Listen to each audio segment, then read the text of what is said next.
The cheetah strikes again. Welcome to second grade. Hi, welcome to Chasing Cheetahs. I'm Jess, and today I'm going to share with you our journey into our homeschool enrichment for second grade. I'm going to be sharing with you our full curriculum for this year and how we adapt it for a gifted learner who moves quickly, asks a lot of questions, and loves to deep dive into big ideas. For some quick background, my child is 7 years old, he's in second grade, and he goes to a full-time gifted public school program. So as great as this school is, it doesn't quite keep up with my child who just loves to learn and absorb and gather more information. So we do a little bit of enrichment at home. So a lot of the items that I'm going to share with you today are going to be slightly advanced because my child is moving at a faster pace than a typical second grader. So first is math. Last year we used Beast Academy and Singapore Math. I think he was on level 3 in Beast Academy and level 4 in Singapore. This year we're going to try something new. We're going to do Math with Confidence. This is grade 5, I believe. It seems to be on par with Singapore Dimensions level 4. They have like kind of overlapping topics. So I think this is kind of a good transition for where my child is at. Over the summer, he learned double-digit multiplication and long division and fractions. And so I think this is going to be a good fit for him for where his level is now. He kind of lost interest in Beast Academy because he thought the graphic novel and the monsters were too childish. But I know that we'll probably move back into it again later in the year. So I'm kind of holding that off for now. Instead, we're going to supplement with math competition questions. We started off with Math Kangaroo, and we're going to continue with that. And also we're going to use the Continental Math League, or CML, test questions for grades 2 and 3. We're going to start at this level first before advancing on to higher levels. I want him to have a wider array of what math questions can be like that are on his level but require a little bit more thinking. Since my child is so advanced already, I don't want to really push him into algebra too soon, but rather I would want to kind of give him a wider feast of what math can be like. So different topics, different subjects, different things that might not be covered in a standard curriculum. We're going to try to fill that in this year so that we have a fuller math curriculum that really enriches his problem-solving abilities. Not only that, my child has a tutor for math once a week that he meets up with to go over any topics and questions that he has. And that way, I don't always have to teach him directly, but also he has kind of feedback from another source that gives him different ways on how to think about math. So that's been really helpful, and I think it's just benefited us a lot. A lot of the things that he works with his tutor tend to be more logic-based problems or puzzles and things that he can do kind of like mental math versus writing things down and like working it out. One thing we're really working on is getting him to start writing down each step and each process as he goes through solving a math equation, especially for double-digit multiplication and long division. He kind of does it in his head still. So we're really trying to work with him, trying to put those steps down on paper so we can see his thought process instead of him just like spitting out the answer because he did it in his head. I think a lot of gifted students kind of have that trouble because they just think like, oh, that's just one step, doing it in my head, put the answer down. So next is language arts. We had finished the Poodle series, and we also finished Sharpen level C for the reading program that we have. So we're going to move to the last level in Sharpen, which is level D. This is typically for 5th or 6th grade, but I think my child can really handle it, and he's been really enjoying it. So we're going to go through I really enjoy this program, and so did my child. So I am really sad that this is our last foray with this program, and we'll probably be moving into something else afterwards. I'm trying to flesh out a richer ELA program for him. So aside from the reading, we're also going to start incorporating some grammar and some spelling. So for grammar, we're going to be using Grammar Galaxy. This is kind of the second volume, Protostar. I'm excited to start this program because I think my child would like it. He really loves anything about space, so this is kind of like up his alley.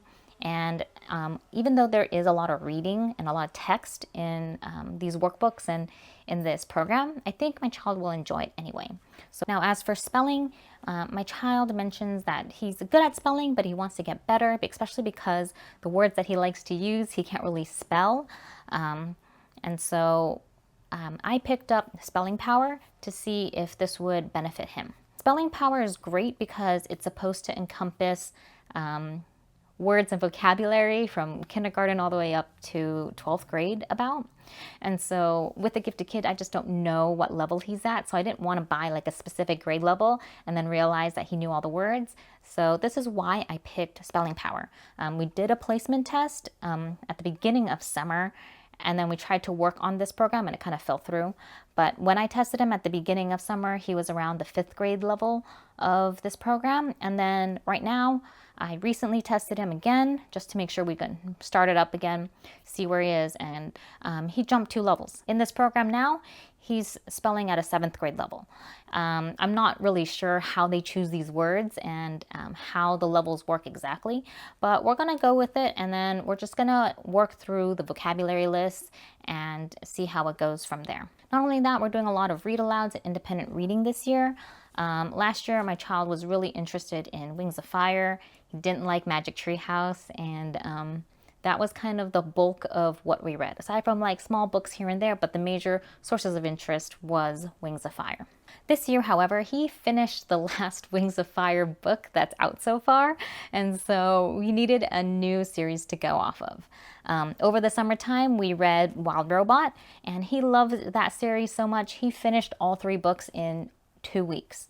So that flew by super fast. I mean, I think one book he read, I think the first book, he probably finished it in like 2 or 3 days because he was just so interested in the story. And then we had watched the movie a while back as well. So he just had a good idea of what the books entailed. So this year I picked up a couple of things that we're going to be working through. One is the Explorer Academy series by National Geographic. I had picked up a code-breaking activity book that's kind of based on the Explorer Academy over the summertime, and my kid loved that. And so now we're reading the series about the actual Explorers Academy, and he's really enjoying that as well. Luckily, there are several books in the series on this, and I think the reading level is a little bit higher than he's used to. So I think this is going to be a great kind of challenge reading for him that he really enjoys. The second series that we picked is The Lemonade War, and my child is really enjoying it because it does talk about a gifted kid. It has math in it. It also has to deal with lemonade, his favorite drink, and we just started it, so he's really kind of like really engrossed in the storyline as well. So we'll probably go through the Lemonade series faster than the other ones, just because like the reading level is probably 2nd, 3rd grade level maybe.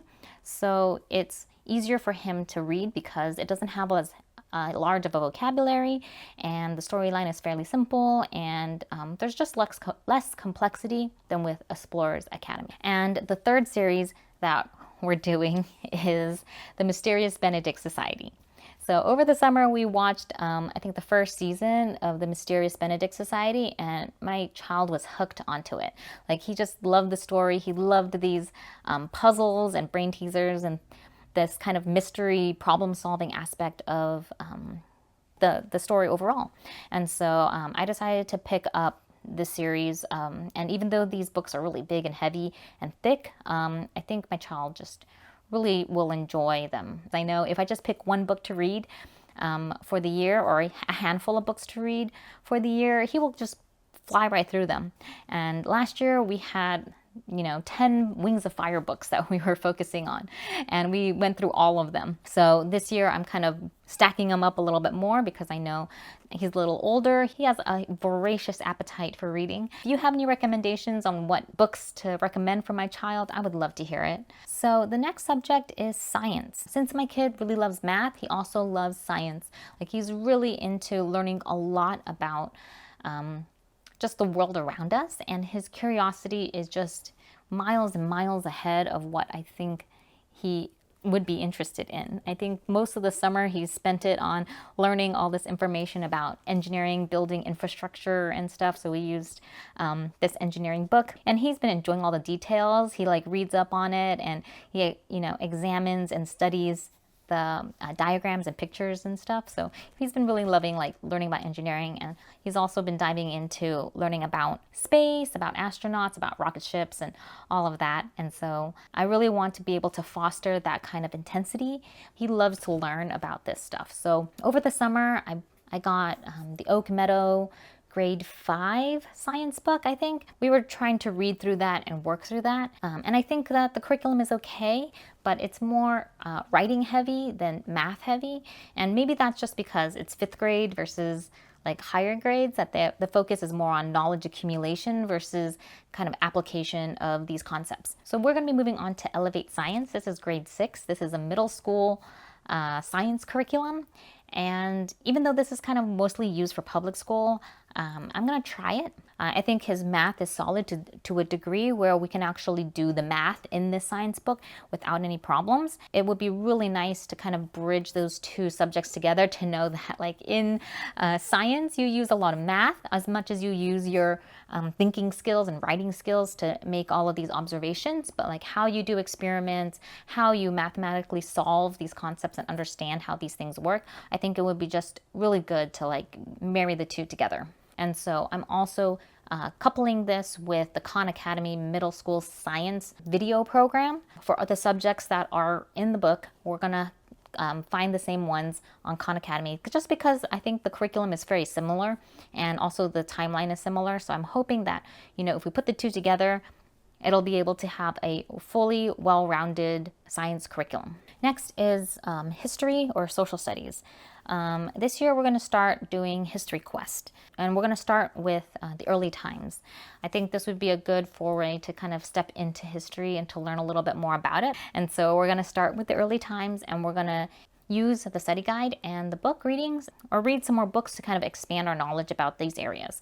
So this is what my 2nd graders homeschooling enrichment curriculum looks like this year. It's a little bit different and more fully fleshed out than last year, just because we're kind of new into this and we're just kind of gradually building it up. I think it's pretty flexible, it's challenging, and it's really built around his interests and his curiosity, so that we're able to kind of match his level and pace of learning, while also challenging him and stretching him, so that he doesn't feel like, oh, everything is too easy and I know everything, but that there's always levels and things to work on. So thank you so much for watching. If you have any things you'd like to recommend, or if you've used something and it didn't work out, I'd love to know. Just please put it in the comments and we can share. I'd love to build a community where the comments are probably more helpful than my videos. Please, if you could, please subscribe, like the video, and I will see you next time. Thank you so much for watching, and I'll see you in the next episode. Bye!